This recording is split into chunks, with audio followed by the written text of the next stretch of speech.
Justice doctor D.Y.. Chandrachud ने देश के 50वें मुख्य न्यायाधीश के तौर पर आज शपथ ली। राष्ट्रपति द्रौपदी मुर्मू ने उन्हें देश के मुख्य न्यायाधीश के तौर पर शपथ दिलाई। नए सीजेआई का कार्यकाल 10 नवंबर 2024 तक होगा। खास बात यह है कि न्यायपालिका के इतिहास में यह पहली बार है जब पिता पुत्र दोनों सीजेआई के पद तक पहुंचे। नए सीजेआई के पिता जस्टिस वाई.वी. चंद्रचूड़ भी 7 साल से ज्यादा वक्त तक सीजेआई रहे थे। नए सीजेआई जस्टिस चंद्रचूड़ ने कई बार अपने पिता और देश के पूर्व न्यायाधीश जस्टिस वाई.वी. चंद्रचूड़ के फैसले को पलट दिया।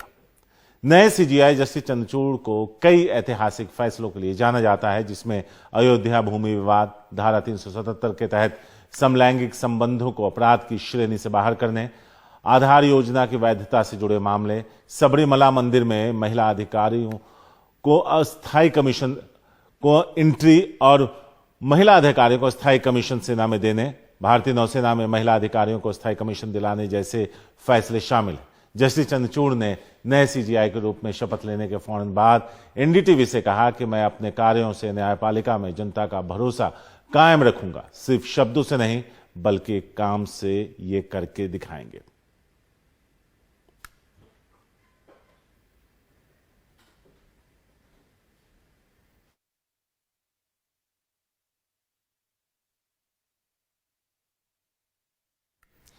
शपथ के बाद जस्टिस चंद्रचूड़ ने मीडिया से बात की। इस दौरान हमारे सहयोगी आशीष भार्गव ने उनसे सवाल भी पूछा।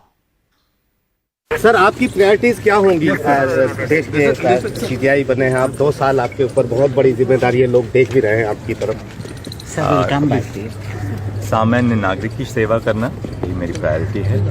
अब आप आगे देखते रहिए, कार्य से हम सारे भारत के सारे नागरिकों के लिए कार्य करेंगे, चाहे टेक्नोलॉजी में हो, चाहे रजिस्ट्री के रिफॉर्म्स में हो, जुडिशियल रिफॉर्म्स में हो, हर चीज में नागरिक का हम ध्यान रखेंगे। और हमारे सीनियर लीगल एडिटर आशीष भार्गव इस वक्त हमारे साथ हैं। आशीष, कई सारे सवाल हैं जो आपस में जुड़े हुए हैं। पहला, इनका सफर अब तक का, और दूसरा, आजकल अगर हम देखें पिछले कुछ वक्त में तो हर एक मामला सुप्रीम कोर्ट की दहलीज पर मौजूद होता है। ऐसे में उनके लिए किस तरह की चुनौतियां रहेंगी? जी देखिए, चुनौतियां तो हमेशा सुप्रीम कोर्ट के सामने रहती हैं। कभी सुप्रीम कोर्ट में लगातार हमने इतने सालों में देखा है कि चुनौतियां यहीं पर आती हैं। आखिर में मामला चाहे कहीं का भी हो, देश में पहुंचेगा यहीं पर। तो कुल मिलाकर बड़ी चुनौतियां हैं। ऐसे में जब सरकारों पर सवाल उठते हैं कि वो असहमति की आवाज को दबाती हैं, कानून का बेजाय इस्तेमाल करती हैं, अपनी शक्ति और सत्ता का इस्तेमाल करती हैं, ऐसे में हमने देखा है सुप्रीम कोर्ट में लगातार केस आते हैं। और सुप्रीम कोर्ट ने बार बार साबित भी किया है कि वो देश के नागरिकों के मौलिक अधिकारों का संरक्षक है, क्योंकि संविधान ने उसको ये जिम्मेदारी दी है। जस्टिस चंद्रचूड़ प्रोग्रेसिव लिबरल जज माने जाते हैं। वो अपनी बेबाक राय के लिए माने जाते हैं, चाहे कोर्ट के भीतर हो चाहे कोर्ट के बाहर हो। वो एक उस नर्म जज माने जाते हैं जो धैर्य से बात सुनते हैं, लेकिन अदालती आदेश मनवाने में वो उतने ही सख्त हैं। एक बार हमने उनसे बात की थी, हमने उनसे कहा भी था कि सर, आप नरम भी दिखते हैं और गर्म भी हो जाते हैं, सख्त भी हो जाते हैं। तो वो कह रहे थे कि काम उनके लिए पूजा है, और काम के समय काम के लिए वो कुछ भी करने को तैयार हैं। अपने जन्मदिन के मौके पर वो लगातार काम करते रहे। पिछले साल छुट्टी का दिन था, वैकेशन बेंच थी, और उन्होंने सुबह से शाम तक एक मामले की सुनवाई की।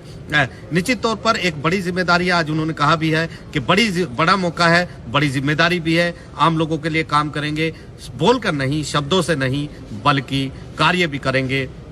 जुडिशियल जो न्यायिक सेवा है वो लोगों तक पहुंचाएंगे, रिफॉर्म्स भी करेंगे, चाहे वो रजिस्ट्री में हो चाहे वो तकनीकी तौर पर हो। और उन्हीं का 2018 के बेंच में वो भी शामिल थे जिन्होंने लाइव स्ट्रीमिंग की वकालत की थी और कहा था कि सूर्य की रोशनी बेस्ट होती है, कीटाणुनाशक सबसे बढ़िया होती है। और ऐसे में सबसे अच्छा तरीका यह है कि आप अदालती कार्रवाई को, ओपन कोर्ट का जो कॉन्सेप्ट भारत के संविधान में है, लेकिन ओपन कोर्ट में सब जा नहीं सकते, भले ही कॉन्सेप्ट हो, उसको सच्ची भावना में लागू करने का तरीका यही है कि आप लाइव स्ट्रीमिंग कर दीजिए, आम जनता को देखने दीजिए, उनको फैसला करने दीजिए, क्योंकि जजों की बेस्ट जज जो है वो जनता होती है। और एक बार फिर उन्होंने यहाँ पर परिसर में सबसे पहले वो आए, महात्मा गांधी की जो प्रतिमा उस पर माल्यार्पण किया और उसके बाद अपने काम की शुरुआत की। तो बहुत बड़ा दिन उनके लिए है। उनके पिताजी इसी अदालत में 7 साल 4 महीने तक चीफ जस्टिस रहे थे और अब पहली बार देश के इतिहास में ऐसा होगा कि बाप बेटे दोनों चीफ जस्टिस यहाँ पर बने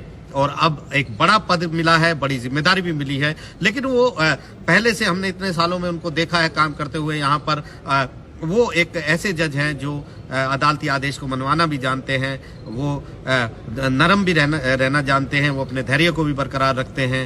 और ये एक बड़ी बात है इतने सारे मुद्दों पर, खासतौर पर महिलाओं के, बच्चों के जो मौलिक अधिकार और जो नागरिकों के मौलिक अधिकार हैं उनको लेकर वो काफी सख्त भी रहते हैं। और यही शक्ति है कि वो बार बार दिखाते रहते हैं। जब हमने मोहम्मद जुबैर के केस में देखा, तुरंत जमानत पर रिहा करने के आदेश जारी किए गए। ये भी कहा गया कि किसी बेल बॉन्ड का भरने का इंतजार न किया जाए। आशीष, एक छोटा सा सवाल था। पहले जब भी कोई सुप्रीम कोर्ट का फैसला आता था तो उसे लोग अंतिम मानकर उस पर कोई सवाल नहीं उठता था, लेकिन पिछले कुछ वक्त में विश्वसनीयता को लेकर भी सवाल उठे। सुप्रीम कोर्ट के कई जजों ने इसको लेकर भी नाराजगी जताई कि जिस तरह से सोशल मीडिया और बाकी जगहों पर जो फैसले होते हैं उनकी स्क्रूटनी होती है, तो वो विश्वसनीयता और वो इज्जत और वो मान जो पहले मौजूद था सुप्रीम कोर्ट के दरवाजे पर, वो फिर से हासिल करना भी एक लक्ष्य होगा।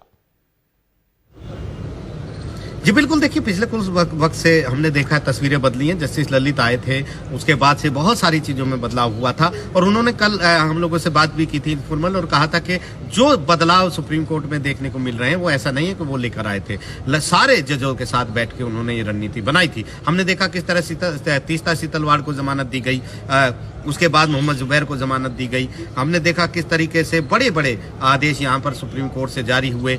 मौलिक अधिकारों को लेकर बड़े फैसले सुप्रीम कोर्ट ने सुनाए। बार बार हम मोहम्मद आजम खान की बात करें, उनको बहुत बड़ी राहत यहाँ से मिली। सुप्रीम कोर्ट ने यूपी सरकार को ये तक कह दिया कि ऐसा लगता है कि उनको जेल में रखने के लिए आप एक के बाद एक मुकदमे दाखिल कर रहे हैं, दर्ज कर रहे हैं। तो ये बहुत बड़ी चीजें हैं जो एक संस्थान के तौर पर, एक बड़ी न्यायपालिका की मुखिया के तौर पर चीफ जस्टिस नए जो 50 में बने हैं चंद्रचूड़, उनकी छवि को आगे बढ़ाने में काम करेंगे। ये बताने में काम करेंगे कि जब सरकारें जो निरंकुश होती हैं तो किस तरीके से संविधान ने, भारत के संविधान ने देश की न्यायपालिका को, खासतौर पर सुप्रीम कोर्ट को और खासतौर पर चीफ जस्टिस ऑफ इंडिया को इतने अधिकार दिए हैं कि वो देश के मौलिक अधिकार, नागरिकों के मौलिक अधिकारों की रक्षा के लिए कुछ भी करें। और यही बात आज जस्टिस चंद्रचूड़ ने हमसे कही है कि आम लोगों के लिए वो काम करना चाहते हैं, न्यायिक रिफॉर्म वो चाहते हैं, जुडिशियल रिफॉर्म वो लाएंगे, बातों से नहीं लाएंगे, काम करके दिखाएंगे। ये बहुत बड़ी बात है और तकनीकी भी बात उन्होंने की है। तो उम्मीद ये की जानी चाहिए कि आने वाले 2 सालों में सुप्रीम कोर्ट और न्यायपालिका एक नए शिखर को छुएगी। जी शुक्रिया आशीष इस पूरी बातचीत के लिए।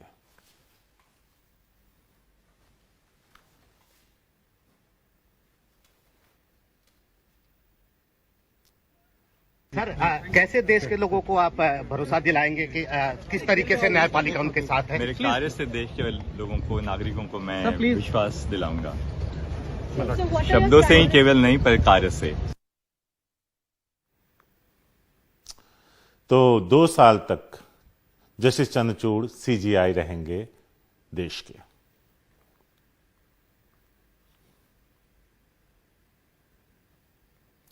करीब 2 महीने तक दक्षिण भारत के 5 राज्यों से गुजरने के बाद कांग्रेस की भारत जोड़ो यात्रा महाराष्ट्र में, राज्य में 14 दिन के कार्यक्रम में यात्रा में शामिल लोग 382 किलोमीटर का सफर तय करने वाले हैं।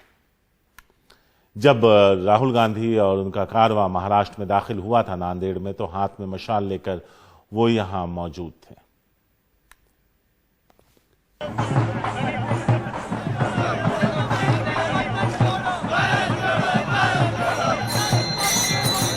मंगलवार के दिन इसी तरह नाचते गाते राहुल गांधी की भारत जोड़ो यात्रा महाराष्ट्र के नांदेड़ से गुजरती नजर आई।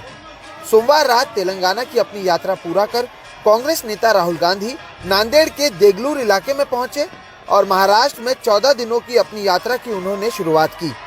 सोमवार रात छत्रपति शिवाजी महाराज की प्रतिमा पर अभिवादन के बाद राहुल गांधी ने केंद्र सरकार पर हमला बोला। नोटबंदी ने, जीएसटी ने एक रास्ता बंद किया, प्राइवेटाइजेशन दूसरा रास्ता बंद कर रहा है। तो ये देश की हालत है और इन पॉलिसियों का लक्ष्य हिंदुस्तान की गरीब जनता को डराने का है, किसान को डराने का, मजदूर को डराने का, युवा को डराने का। इस यात्रा में बड़े पैमाने पर जुट रही भीड़ देखकर कांग्रेस दावा कर रही है कि इससे देश को भी फायदा होगा। कन्हैया कुमार से लेकर योगेंद्र यादव तक कई नेता इस यात्रा में चलते दिखे। भारत जोड़ो यात्रा लोगों की भावनाओं को जोड़ने के लिए है, लोगों की उम्मीदों को जोड़ने के लिए है। भारत जो ज्योग्राफिकली जुड़ा हुआ है वो इमोशनली भी जुड़ा रहे, पॉलिटिकली भी जुड़ा रहे, इकोनॉमिकली भी जुड़ा रहे, कल्चरली रिलीजियसली भी जुड़ा रहे। यही भारत जोड़ो यात्रा का एक साउंड मैसेज है। सन 2019 में जिस तरह से बीजेपी को वॉक ओवर दे दिया गया चुनाव में, तो मैंने कहा था इससे तो अच्छा मर जाओ तुम। कहते हैं ना कि अगर ये कर रहा है तो मर जाओ तुम, ये मैंने कहा था इसलिए कि बीजेपी का मुकाबला क्यों नहीं कर रही। मगर आज अगर वो कांग्रेस बीजेपी का मुकाबला करने के लिए सड़क पे उतरी है तो मेरा फर्ज होता है उसका समर्थन करूं। 57 वर्षीय वृंदा शेरे स्वतंत्रता सेनानी परिवार से आती हैं। सन 1985 में वो राजीव गांधी से मिली थी और इस यात्रा में वो केवल राहुल गांधी से मिलने के लिए 2 दिनों से चल रही हैं। मंगलवार के दिन राहुल गांधी से उनकी मुलाकात हुई। हाँ, तो उन्होंने पूछा क्या हुआ, तो मैंने बोला बैक पेन है। So you are walking with the pain? मैंने बोला हाँ। फिर are you not treating it? तो मैंने बोला नहीं, it is beyond treatment because my entire spinal cord is damage. Don't listen to doctors. ठीक है, मैं हंसी, फिर I kissed him on his cheek, उनको आशीर्वाद दिया and then I moved away from there. सोमवार को ये यात्रा महाराष्ट्र पहुंची और मंगलवार के दिन इस यात्रा में मौजूद सेवा दल के नेता कृष्ण कुमार पांडे की हार्ट अटैक के कारण मौत हो गई। नेताओं ने उन्हें श्रद्धांजलि देकर दिन भर की बची हुई यात्रा शांतिपूर्ण तरीके से जारी रखने का ऐलान किया। महाराष्ट्र के 14 दिनों की अपनी इस यात्रा में राहुल गांधी 5 जिलों का दौरा करेंगे और इस सब के बीच जो महाराष्ट्र के मुद्दे हैं, वो चाहे किसानों का मुद्दा हो या फिर महाराष्ट्र के जो प्रोजेक्ट्स हैं वो बाहर जाने का मुद्दा हो, वो राहुल गांधी उठाएंगे। इसके साथ ही आने वाले दिनों में महाविकास आघाड़ी यानी शिवसेना एनसीपी के भी नेता इस यात्रा से जुड़ेंगे। नांदेड़ से कैमरा पर्सन राजेंद्र दयालकर के साथ सोहित मिश्रा, एनडीटीवी इंडिया। मध्य प्रदेश के रीवा से बीजेपी सांसद जनार्दन मिश्रा अक्सर शौचालय साफ करते हुए सुर्खियां हासिल करते हैं। इस दफा उन्होंने लोगों से पानी बचाने की अपील करते हुए अजीबोगरीब सलाह दे डाली। अनुराग द्वारे की ये रिपोर्ट। रीवा से बीजेपी सांसद जनार्दन मिश्र सफाई को लेकर कुछ ज्यादा जागरूक हैं। कभी स्कूल में शौचालय साफ करते दिखते हैं, कभी नाला साफ करते हैं। लेकिन इस दफे रीवा में जल जीवन मिशन के तहत उन्होंने पानी बचाने के लिए कुछ अजीब सलाह दे डाली। और अपना चाहे जहां फिजूल खर्ची करी, हमें कोनो आपत्ति नहीं है। अपना चाहे गुटखा खाई, चाहे दारू पी, चाहे फिनर सूंगी, चाहे सुलेसन सूंगी, चाहे आयोडेक्स खाई, चाहे जाऊं करे वो ताऊं करी, चाहे तहन की न हो, लेकिन हमारे कहे से तो हो वाला नहीं है। रीवा सांसद जनार्दन मिश्र अपने बयानों को लेकर अक्सर चर्चा में रहते हैं। इससे पहले भी वो कई अजीबोगरीब बयान देकर विवाद में फंस चुके हैं।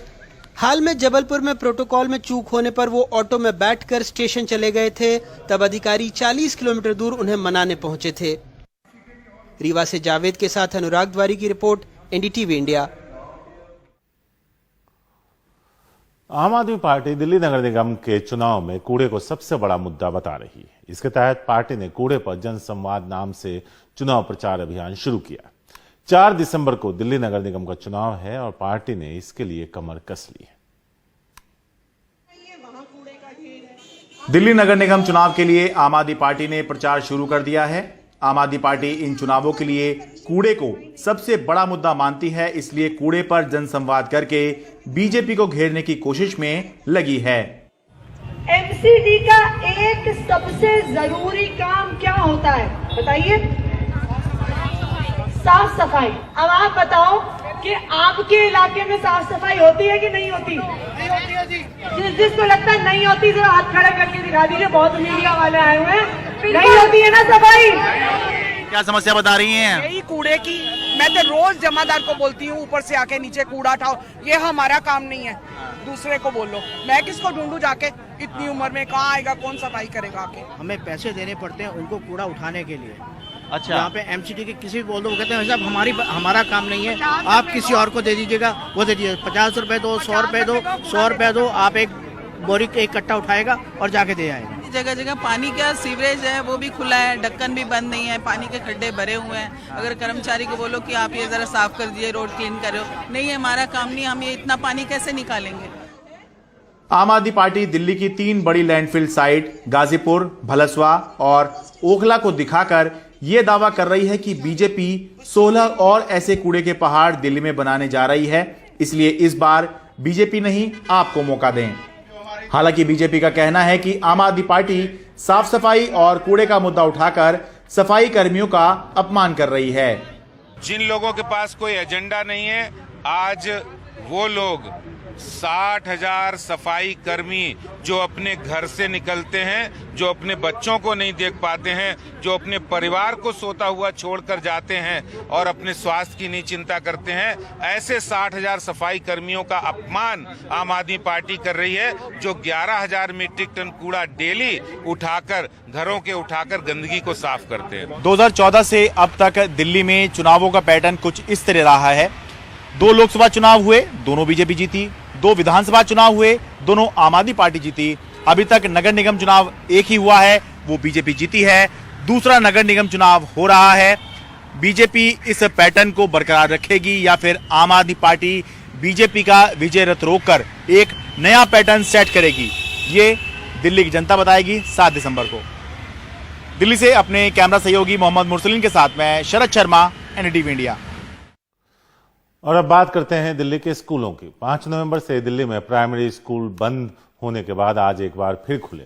हालांकि AQI अभी भी बेहद खराब श्रेणी में है, लेकिन स्कूल खुलने के बाद बच्चे बेहद खुश हैं। साथ ही उन्हें ऑनलाइन क्लास से ज्यादा स्कूल में पढ़ाई करना पसंद आ रहा है। दिल्ली के महावीर सीनियर मॉडल स्कूल से ये रिपोर्ट।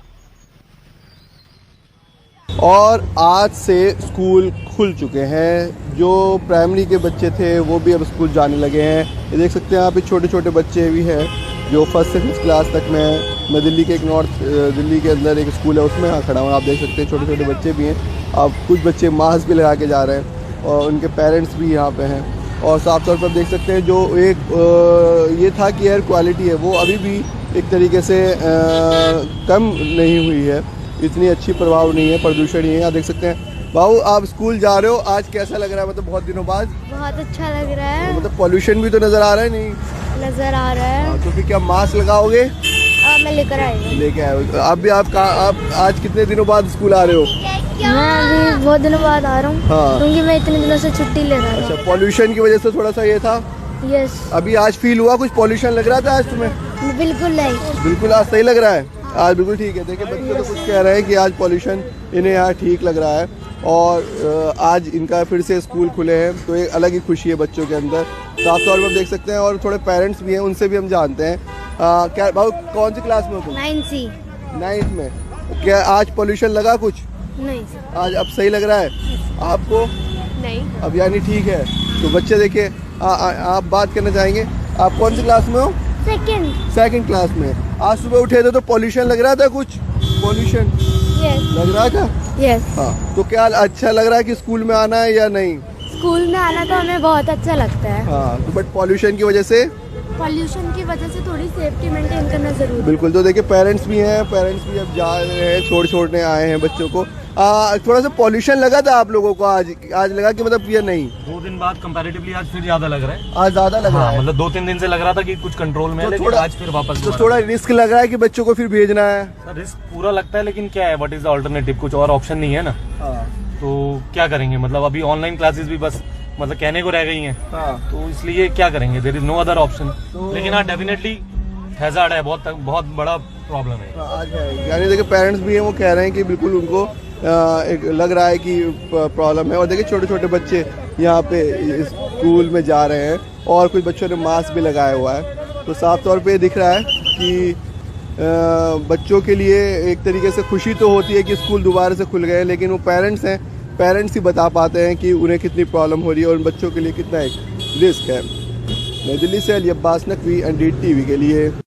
कहते हैं प्यार में सब कुछ जायज है। ऐसी ही खबर सामने आई राजस्थान के भरतपुर से, जहां प्यार की खातिर एक महिला ने अपना जेंडर चेंज करा लिया और पुरुष बन अपनी पसंद की लड़की से शादी की।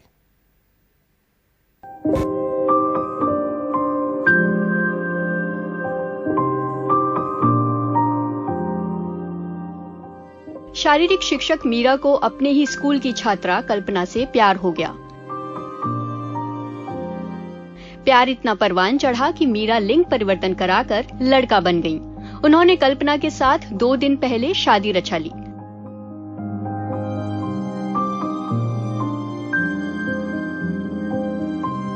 शादी करने के बाद दोनों काफी खुश नजर आ रहे हैं।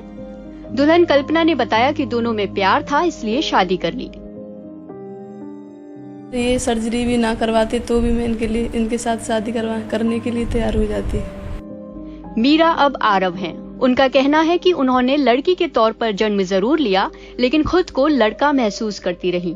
स्कूल के गांव में ही कल्पना से भेंट हुई, जो खेलने में बहुत अच्छी थी। वो उन्हें बहुत अच्छी लगने लगी, तो लिंग परिवर्तन कराकर उन्होंने कल्पना से शादी कर ली। मेरे को पहले से बहुत दिक्कतें थी, तो मेरे से क्या अपनी बॉडी एक्सेप्ट नहीं होती थी, मेरे को प्रॉब्लम आती थी। मैंने पहली सर्जरी 2019 25 दिसंबर को करवाई थी। ये मेरी स्कूल में स्टूडेंट रही हैं 10th क्लास में। मैंने इनको कबड्डी खिलाया था। हमारे दोनों फैमिली बहुत खुश हैं इस शादी से, उनके डिसीजन से, उनकी सहमति से, सबके हमने इच्छा से ये शादी की है। आज तक सूट सलवार कतई पहनी ही नहीं है, बच्चापन से ही। मैं बहुत को खुश हूँ बेटा, मैं जो करो तो मुँह पर अटैक नहीं पड़ जाए। यहाँ मामला डीग तहसील का है। शादी के बाद दोनों ही परिवार खुश हैं। दोनों की शादी परिवारों की इच्छा के साथ संपन्न हुई। डीग भरतपुर से ब्यूरो रिपोर्ट के साथ जयपुर में हर्षा कुमारी सिंह, NDTV इंडिया के लिए।